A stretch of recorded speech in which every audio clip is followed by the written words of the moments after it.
You ever wonder why some legends fade, while others endure? In this business, they're always looking for the next big thing, the next face, the next name, but sometimes, the legend's still standing right in front of you. That poster you clicked on. Yeah, that's me. Not from 50 years ago, from today. By the time you finish watching this, you'll understand three things. How a $75 a week contract player became a Hollywood icon, why less has always been more in my book, and most importantly, how to stand your ground when everyone's telling you to sit down. I'm Clint, been in this business for over 7 decades, acted in over 60 films, directed 40 more, won 4 Academy Awards. Not that I'm counting. Some folks say my time has passed. That legends belong in history books. Those folks would be wrong. Hollywood, 1954, I was nobody. Just another face at Universal Studios making $75 a week. My first speaking part, Revenge of the Creature. I played a lab technician who couldn't find his own lab rats. Not exactly a career-making performance. For 8 years, I took whatever work came my way. TV westerns, forgettable films. The kind of roles where you're grateful just to have a paycheck. Then in 1964, an Italian director nobody in America had heard of offered me the lead in a Western being shot in Spain. The studio thought I was crazy to consider it. Sometimes the best decisions are the ones everyone else thinks are mistakes. Leon, man didn't speak much English. I didn't speak Italian, but we understood each other where it mattered, up here. He taught me something valuable: silence has power. The camera can say more than dialogue ever could. A look can tell the whole damn story. You know, I still have this from the good, the bad, and the ugly. Not loaded, of course. Leon would spend 5 minutes setting up a shot just to show this cylinder spinning. Hollywood executives would cut that in a heartbeat, called it indulgent. They didn't understand that sometimes the moments between the action are what people remember most. Let me ask you something. What was the first film of mine you ever saw? Drop it in the comments below. I'm curious. And look, if you're finding value in these stories, in this journey through Hollywood history, hit that subscribe button. Not because I need the validation. At my age, I've had plenty. But because it helps you get when I share more of these insider stories about the film business. Appreciate it. By the late 60s, I had a choice to make. Keep playing the same character in different hats or take control of my own destiny. 1971. My directorial debut.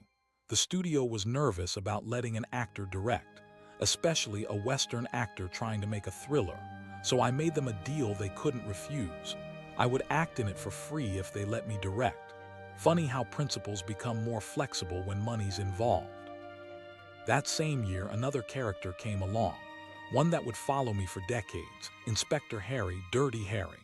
You've got to ask yourself one question: do I feel lucky? Well, do ya, punk? That line wasn't even supposed to be the memorable one. Just goes to show, you never know what's going to stick.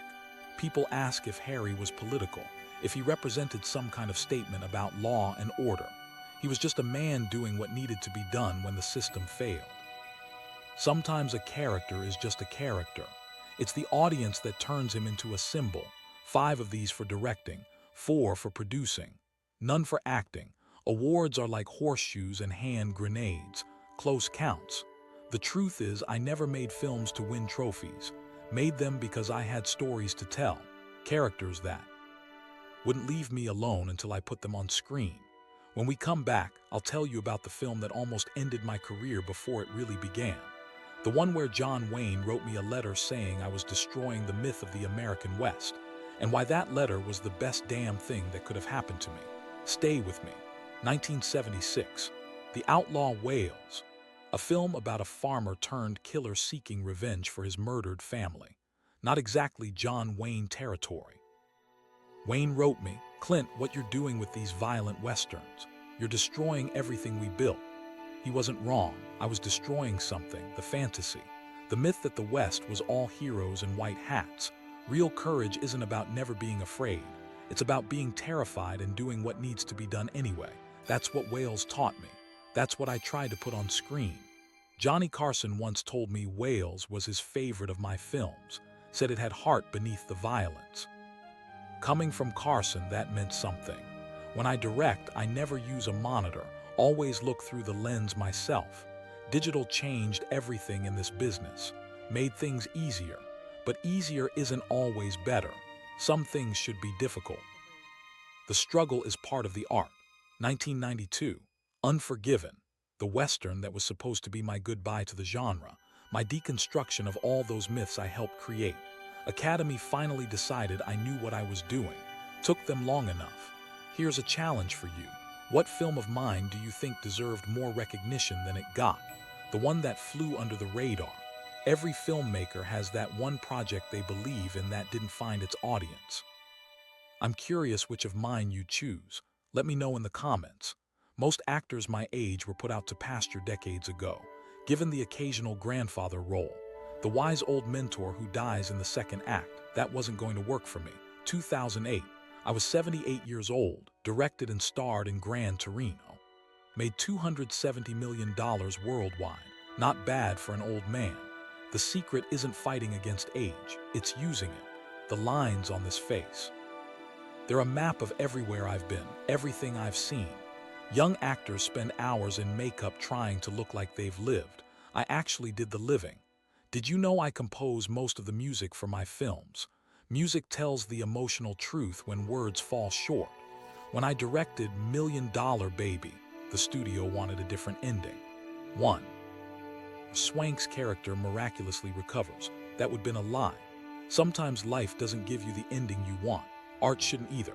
I told them I'd walk away from the project before I'd change that ending. They backed down. Film won Best Picture, stand your ground, that's the lesson.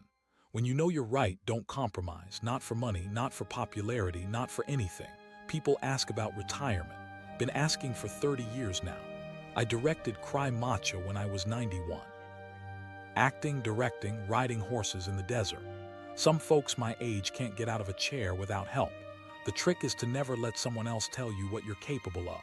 The minute you believe you're too old, too slow, too anything, that's exactly what you become. 7 decades in this business, from black and white TV to digital streaming. I've seen it all change, but some things remain constant. A good story well told, characters that feel real, moments of truth that hit you right in the gut. When I was mayor of Carmel, a reporter asked if I had plans for higher office. Governor, senator, maybe even president. I told him I already had the best job in the world, telling stories, creating worlds. What politician has that kind of power? On my sets, we usually do 1 take, maybe 2 if something goes wrong. Know what you want, get it, move on, no second guessing. That philosophy works behind the camera, works in life too. Final question for you: if you could remake any of my films, which would it be and why? Not that I'm giving permission, just curious how you see these stories living on. Legends don't endure because they're perfect. They endure because they're authentic. John Wayne, Jimmy Stewart, Humphrey Bogart. They weren't trying to be legends. They were just being themselves. So that's what I leave you with. Don't try to be a legend. Don't try to be me or anyone else. Just be authentically you. The world's already got one Clint, that's plenty. But there's nobody else exactly like you. That's your power. Use it. And remember, it's not about how many lines you have. It's about making every line count. See you down the trail.